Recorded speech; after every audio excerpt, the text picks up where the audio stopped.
Ananda telah datang ke ruangan ini menemui Ibu. Aku sangat senang sekali atas kehadiran Ananda. Sebelum kita mulai sesi konseling ini, alangkah baiknya kita perkenalan dulu. Dimulai dari Ibu atau dari Ananda dulu? Dari Ibu.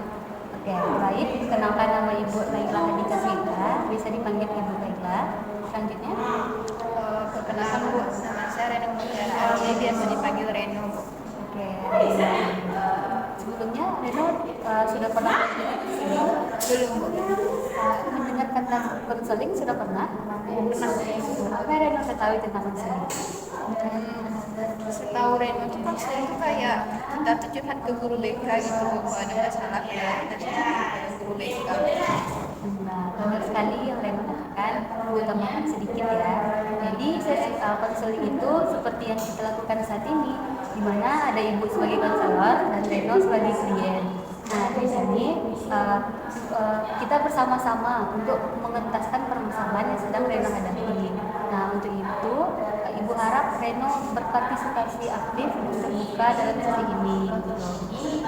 Dan Reno tidak perlu khawatir permasalahan yang dirasakan atau apapun tindakan yang Reno lakukan di sini akan diketahui orang lain, karena Ibu akan menjamin kerahasiaannya. Bagaimana Reno? Paham? Jadi hal apa yang akan kita diskusikan pada hari ini? Sebenarnya tuh beberapa minggu terakhir tuh saya ada sedikit masalah. Jadi cerita waktu gini Bu, saya kan waktu kecil tuh tinggal sama kakek sama nenek gitu kan, dipanggil aku sama nenek. Jadi karena saya tuh dari kecil umur 2,5 tahun lah tinggal sama beliau. Jadi mungkin cara perhatiannya, kasih sayang itu agak berlebih ke saya dan adik saya gitu daripada gitu saya. Nah masalahnya tuh, mungkin karena sudah semakin tua gitu kan. Jadi kakek nenek saya tuh nggak bisa kontrol rasa yang dia tunjukin itu ke depan cucu-cucu yang lain gitu. Jadi datanglah adik mama saya. Pokoknya semua keluarga itulah, adik mama saya tuh kan ada beradik kakak tuh kan ada 8 orang. Nah, jadi yang di Pekanbaru itulah misalnya datang ke rumah kan. Mereka kayak kurang senang gitu. Satu saya ditanya makan, Reno adik udah makan gitu kan, ditanya makan misalnya. Jadi sedangkan mereka nggak ditanyain gitu kan. Terus mereka bilang ke ibunya, ke adiknya mama saya gitu kan Bu. Terus katanya, kenapa Kak Reno tuh digituin, kenapa kami enggak gitu. Terus katanya, kalau gitu gak usah kami pulang. Jadi kami saya merasa gak enak kan Bu. Terus ibunya itu teleponan sama mama saya. Terus dia bilang dia tuh gak suka cara kakek saya begitu gitu kan, karena dibanding-bandingkan gitu. Jadi saya tuh merasa gak enak kalau pulang kampung itu karena cucu-cucu kakek saya itu tuh kayak merasa dibedakan gitu. Saya nggak enak padahal saya nggak ada niat begitu gitu kan. Saya udah berusaha supaya tidak terlalu menonjol, tapi ya mau gimana lagi namanya dua orang tua gitu, anak kuat pasti mereka tuh nggak bisa mengontrol emosinya gitu. Nah terus sampai mereka tuh bilang gini,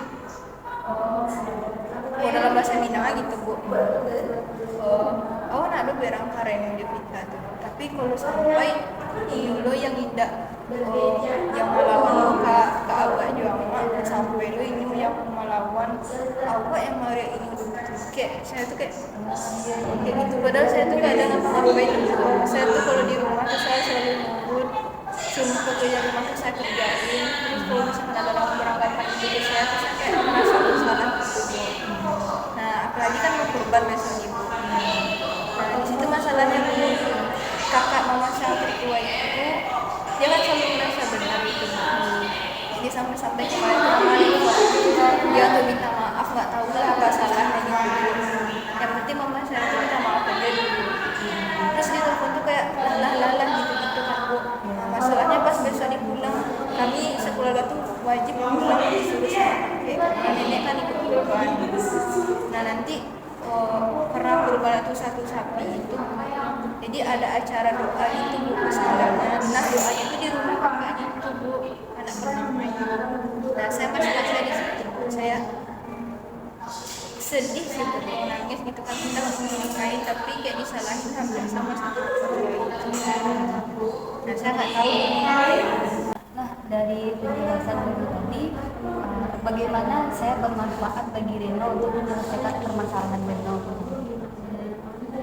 Saya tuh kan datang ke sini ingin mendapatkan sesuatu yang bisa mengurangi beban saya. Ya. Jadi saya berharap ibu bisa membantu saya memberikan solusi apa yang harus saya lakukan. Minimal saya itu nggak terlalu merasa bersalah gitu, karena memang kesalahan ini tidak murni dari saya gitu. Tapi saya merasa bersalah. Masalah terbesar saya itu takut. Saya takut ketemu orang ini, saya takut ketemu orang ini, saya takut. Ya saya takut aja gitu, karena saya bersalah. Jadi Reno merasa apapun yang Reno lakukan di rumah kakek Reno itu salah di mata mereka. Iya. Nah, jika seandainya permasalahan yang Reno ceritakan tadi tidak ada, apa yang berbeda dari diri Reno? Pasti jauh berbeda gitu. Pasti ini nih nggak jadi beban bagi saya gitu kan. Bahkan ini nih membebani saya untuk gimana saya bisa maju ke depan gitu kan. Ini nih mempengaruhi kuliah saya, karena ini nih berat bagi saya karena ada kata-kata gini.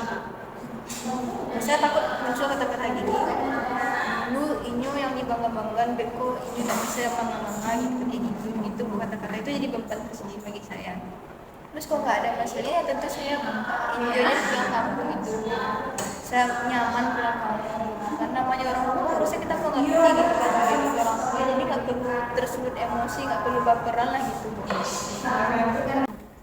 Selanjutnya, coba Reno bayangkan keajaiban apa yang akan terjadi jika permasalahan ini teruntaskan. Keajaiban apa kalau dari skenario saya gitu, kayak ada satu hal yang saya lakukan yang berkesan bagi orang-orang itu, sehingga mereka juga rasa benci mereka ke saya itu tertutup. Itu aja sih Bu, jadi mereka kayak nggak sinis, tidak saja dia sinis Bu. Tadi kan Reno sudah membayangkan masalah ini hilang gitu. Nah, untuk skor kelegaan hati Reno, coba Reno skor dari 1 sampai 10 berapa angkanya? 7,5. Masih 7,5 ya. Nah, dari kendala yang telah Reno ceritakan tadi, kira-kira apa solusi yang dapat Reno lakukan untuk mengentaskan masalah Reno? Kalau menurut saya sih Bu, kayaknya saya nggak usah ngelawan aja gitu, bisa diam. Jadi kalau misalkan saya ngelawan gitu kan pasti makin runyam gitu. Jadi kata mama saya tetap aja gitu, sapa dia salam, bukan tetap aja kayak biasa, kayak nggak ada masalah. Mungkin kalau saat ini itu aja dulu kalau menurut saya. Ibu bagus Reno gitu kan. Solusi yang Reno berikan sudah tepat, namun Ibu ingin memberikan beberapa solusi lagi. Mungkin Reno di sana tuh benar akan tetap diam, kalau dibicarakan dari belakang atau juga di sini dia tetap senyum, tetap sabar. Tadi ada apa penjelasannya? Ibu banyak Bu, yang marah ke saya tuh banyak, ada banyak kan, tapi yang paling itu tuh Ibu, kalau ketemu sama ibunya tetap salim, bagaimanapun ibu itu tetap orang tua Reno, orang yang Reno tuakan gitu. Salim, senyum, jadikan kata-kata yang dia berikan itu sebagai motivasi untuk Reno lebih baik ke depannya lagi. ya. Baik, kita kan sudah bersama-sama menemukan solusi dari permasalahan Reno. Nah, Ibu harap Reno bisa menerapkan solusi tersebut di kehidupan Reno gitu. Nah, apakah masih ada hal yang ingin kita bicarakan? Tidak. Jika tidak, sekian sesi konseling kita pada hari ini. Ibu akhiri. Assalamualaikum warahmatullahi wabarakatuh. Terima kasih Reno.